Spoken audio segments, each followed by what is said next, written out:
Listen, I'm so excited about being. I didn't want to come up. I wanted to give everybody an opportunity to say something, but this is just wild. I want to bring you in touch with what we call in the scriptures a Ramos moment in life.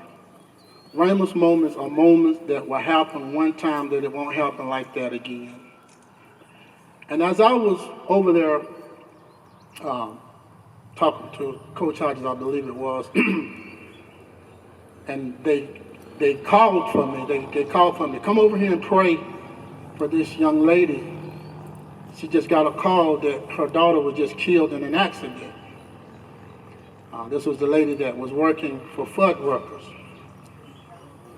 And I know it was already something special about this day.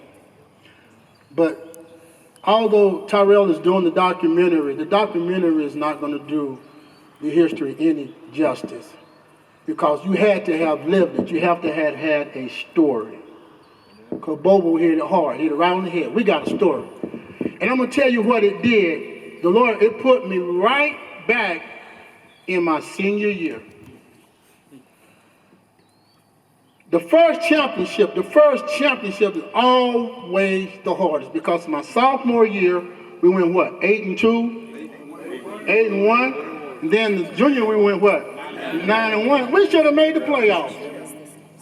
But God had the number 3, God's number for number 3 is the number of completion. That third time that we went forward, all hell broke loose.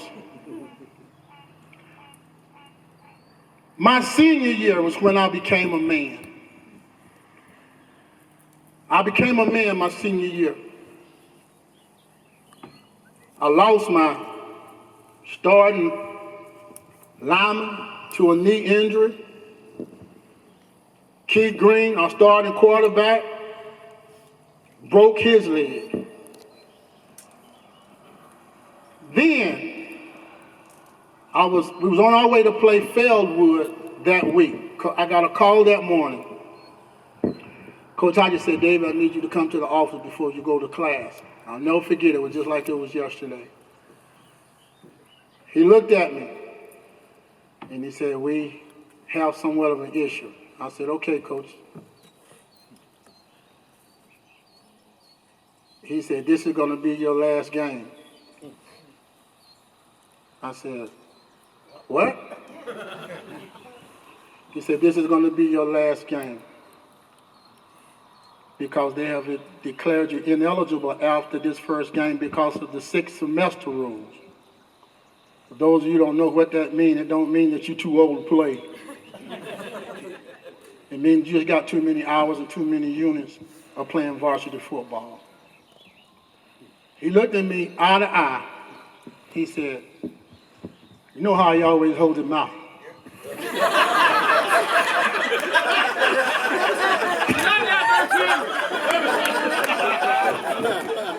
He looked at me eye to eye. He said, Blue, he said, I'm not going to beat around the bush.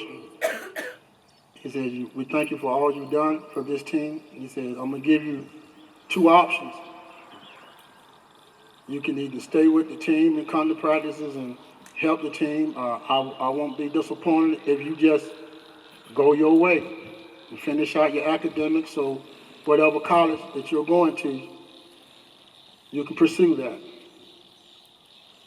We both sit there and cried like babies. It was a sad moment. And after the tears, I just told myself, I got to do like Hodges said, just suck it up. But what happened, if I came out there and became what the New Atlanta Constitution called the oldest coach, the youngest coach.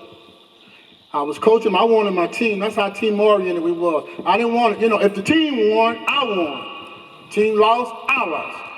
So I was going to give it everything that I had to make sure that we won. So I went out there, I was holding dummies. I was hollering at the players like I was a real coach. I just wasn't dipping no tobacco.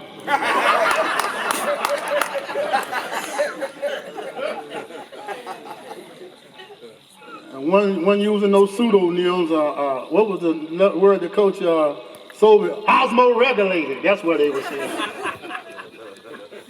But we went on and went on in that year. We won that game, and we went on and we won the next game. And Big Eric, when we got to Forsyth, he began to miss me. He came on the sideline. It's something that we never talked about. And he said, Blue, I don't think we're going to win this game. I said, yes, we will. And it's something that every game that I wasn't playing in, I was hopeful. I had everything ready. I was like, we changed our mind, you can play. It never happened. But what did I do? I took that lemon and made lemonade. So after the season was over, I promise you, I was praying before praying was cool. The mud, they don't realize, Coach Hodges, the mud was literally that thick on the ground. And who in the world would have thought that a square-toed extra point kicker with mud that thick, rain, you couldn't even see the goalpost. Am I right, those y'all were there?